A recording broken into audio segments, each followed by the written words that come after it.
Good day, Philippines. Hello, Region 1. Aloha, San Carlinian learners. Airing live from the mango bamboo capital of the Philippines, San Carlos City. You're tuning in to CCN Broadcast Center, a virtual home of every SDO-SEC learner, where passion is the key. Learning paves the way.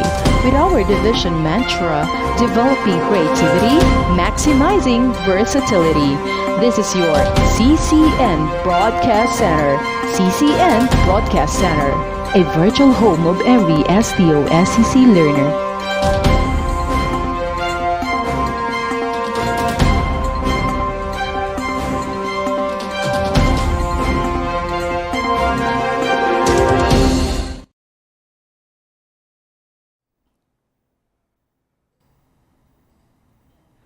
Good day, learners. This is CCN San Carlos. Before I start our lesson, first, bring out your pen, paper, or notebook, as well as your self-learning module, Quarter 3, Week 5. I am Philbert Ramos from Turak National High School. And also, please participate on our activity by typing your answers in the chat box below. At the end of this session, you will be able to, number 1, differentiate the 3 types of motion for geometric figures. And number 2, solve problems involving corresponding parts of congruent triangles. Let's have a pre-test. You are only given 5 seconds to answer each question. Question number 1. Given that triangle ABC is congruent to triangle DEF, what angle corresponds to angle A?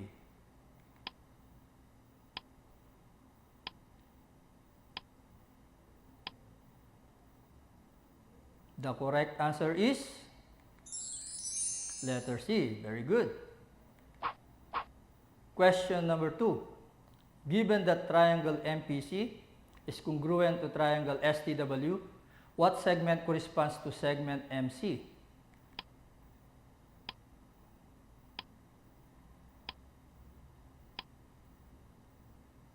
The correct answer is letter D. Good job. Question number 3.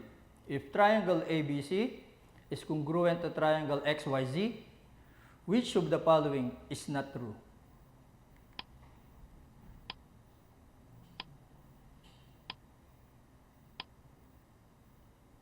The correct answer is letter C. You're doing great. Question number 4. If triangle GHI is congruent to triangle JKL, which of the following are corresponding segments? Number 1, segment GI and segment JL. Number 2, segment KJ and segment HG. And number 3, segment GH and segment KJ.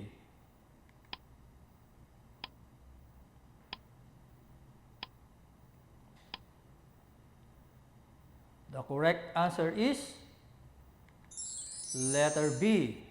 Very good. Question number 5. Which of the following is a congruent statement in figure 1?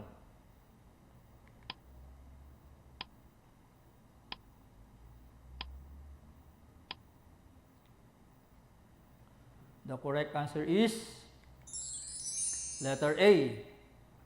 You've done a good job. Congratulations, who got a perfect score. Let's have a review in your previous lesson.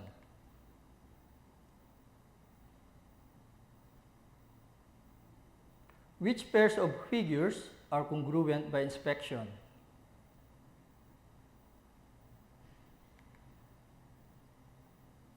If your answers are 2 and 7, 1 and 6, 8 and 3, you've done a good job.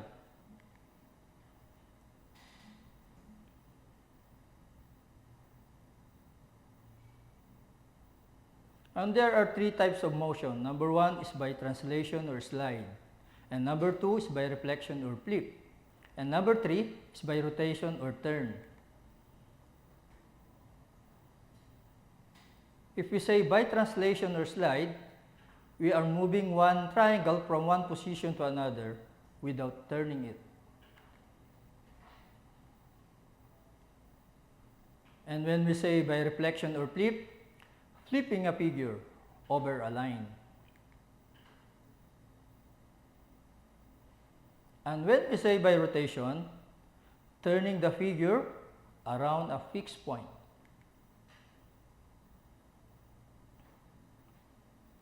Are you ready with our lessons today?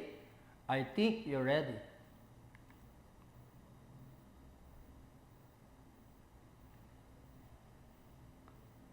Got congruent triangles, corresponding angles, and the corresponding side. Angle A corresponds to angle D. Very good. And angle A corresponds to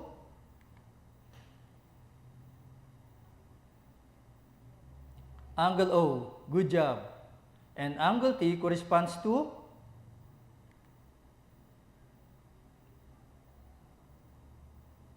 angle G. You're doing great. About the corresponding sides. Segment CA corresponds to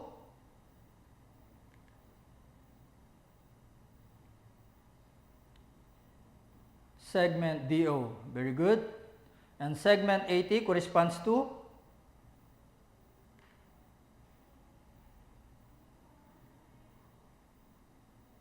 segment OG. Good job. And segment CT corresponds to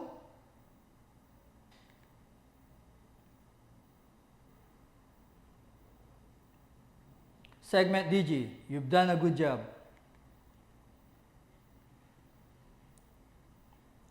Angle C is congruent to angle D. Very good. And angle A is congruent to angle O. Good job. And angle T is congruent to angle G. You're doing great. Segment CA is congruent to segment DO. Very good. And segment AT is congruent to segment OG. And segment CT is congruent to segment DG. Very good.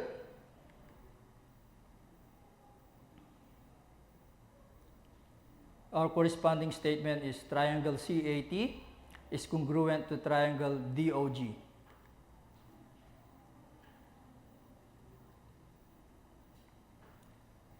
If angle C equals 80 degrees, then angle D equals 80 degrees. Very good. If angle O equals 60 degrees, then angle A equals 60 degrees. Good job. If angle T equals 40 degrees, then angle G equals 40 degrees. You're doing great.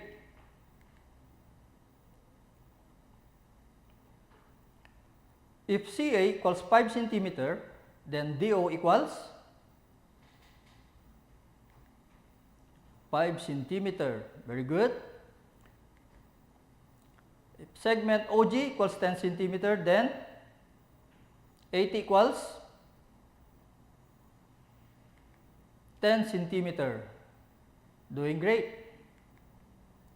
If CT equals 7 centimeter, then DG equals 7 centimeter. You've done a good job.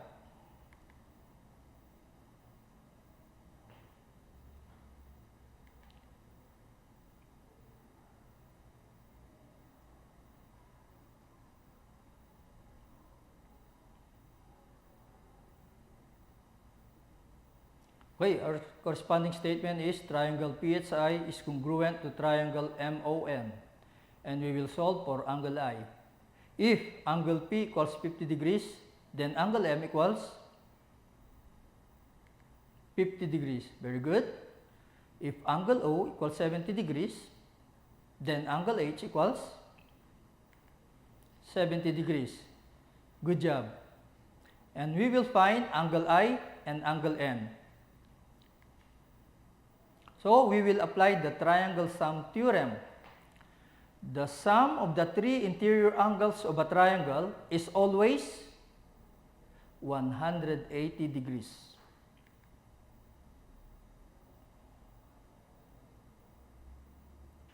Angle P plus angle H plus angle I equals 180 degrees.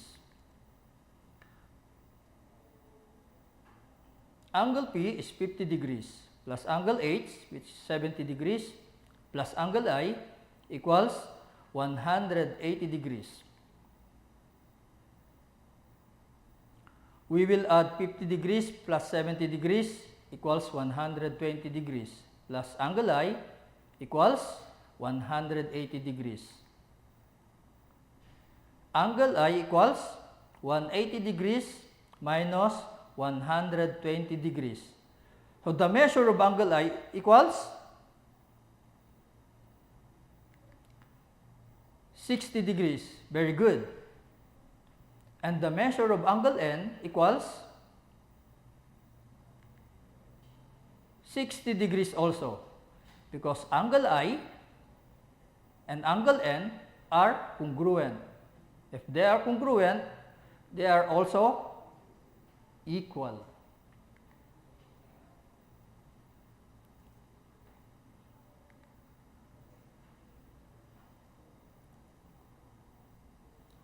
Did you know that the longest bridge in the Philippines is San Juanico Bridge?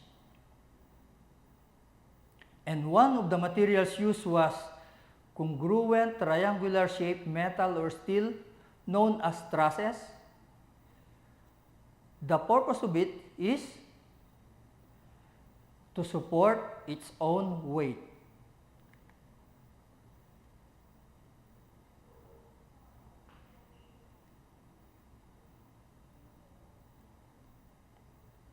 As you notice in the figure of the bridge, the highlighted red color is a congruent triangular shaped metal or steel known as trusses. Given triangle ABC is congruent to triangle ADC, we will find the value of y. So AB is congruent to AD. And when they are congruent, they are also equal. AB is given 3y meters and AD is also given, which is 18 meters. The solution is segment AB is congruent to segment AD. Segment AB is also equal to AD. AB is 3y, while AD is 18. Then we will divide both sides by 3. So 18 divided by 3 equals 6. Very good. So the value of y equals 6 meters.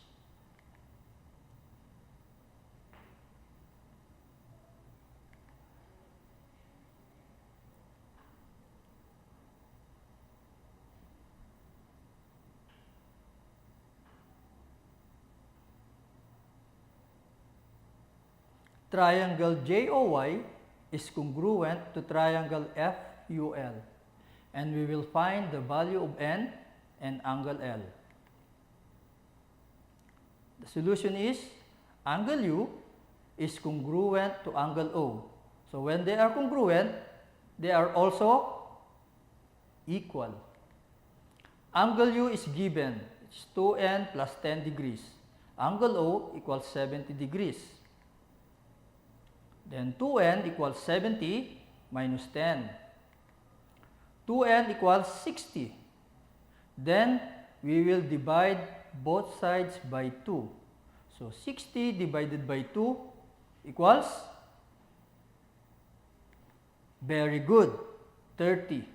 So the value of N is 30 degrees.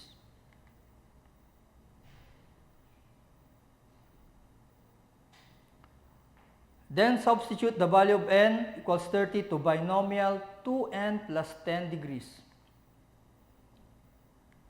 Solution is 2 multiplied to n plus 10 and 2 multiplied to 30, which is the value of n, plus 10. So 2 multiplied to 30 equals 60 plus 10. So equals 60 plus 10 equals 70 degrees.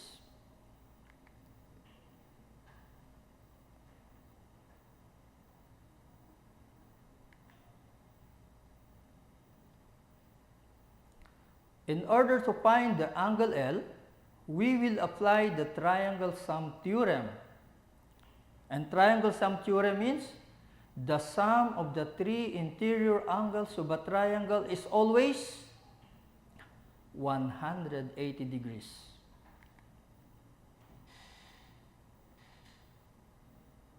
Angle F plus angle U plus angle L equals 180 degrees.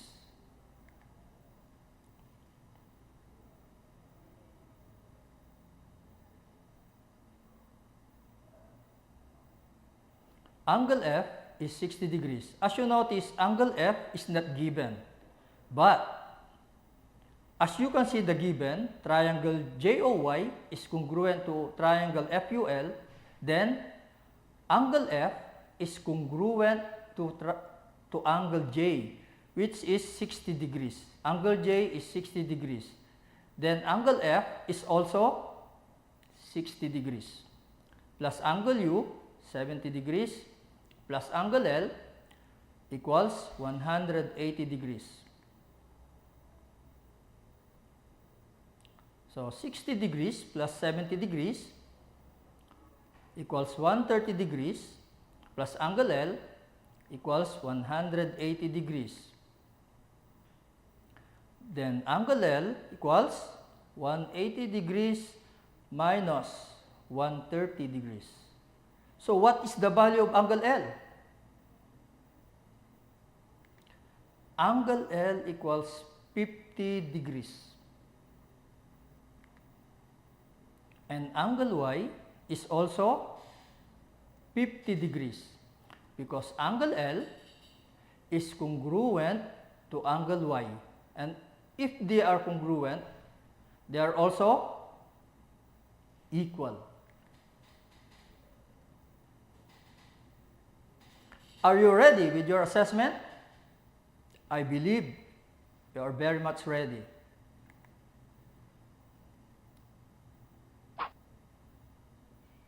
You are only given 5 seconds to answer each question. Question number 1. Given that triangle ALS is congruent to triangle BKD, what segment corresponds to segment AS?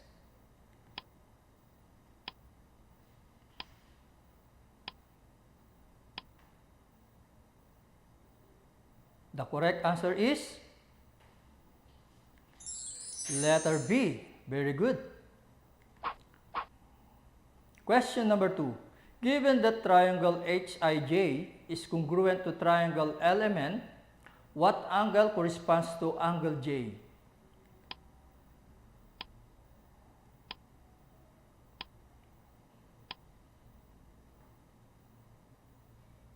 The correct answer is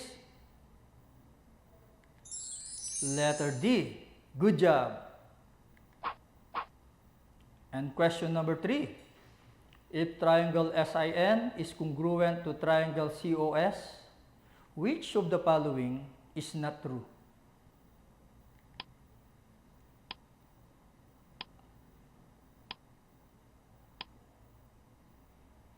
The correct answer is letter C. You're doing great. Question number 4. In figure 3, shows that triangle BEN is congruent to triangle IVR, and we will find the value of X.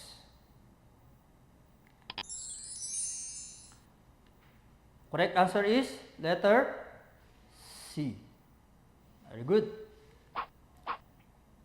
And number 5, you are making party hats for your best friend's birthday. The measurements are shown in figure 4, and we will find the value of x.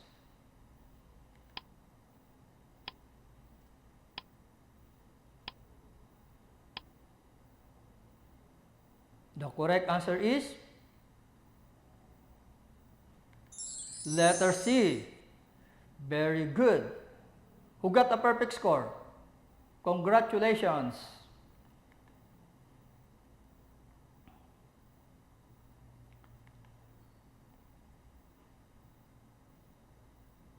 And here is your assignment.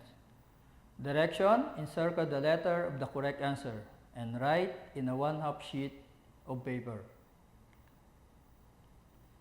According to S. Gooder, the essence of mathematics is not to make simple things complicated, but to make complicated things simple. Once again, I am Philbert Ramos from Turak National High School. Good day, keep safe, and God bless. See you then.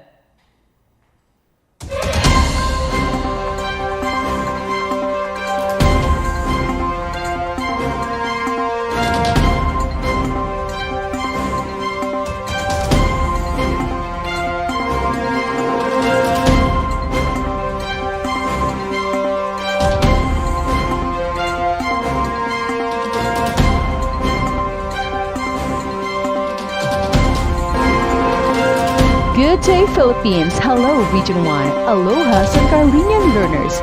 Airing live from the mango bamboo capital of the Philippines, San Carlos City. You're tuning in to CCN Broadcast Center, a virtual home of every SDO-SEC learner, where passion is the key. Learning paves the way. With our division mantra, developing creativity, maximizing versatility. This is your CCN Broadcast Center. CCN Broadcast Center, a virtual home of every SDO-SEC learner.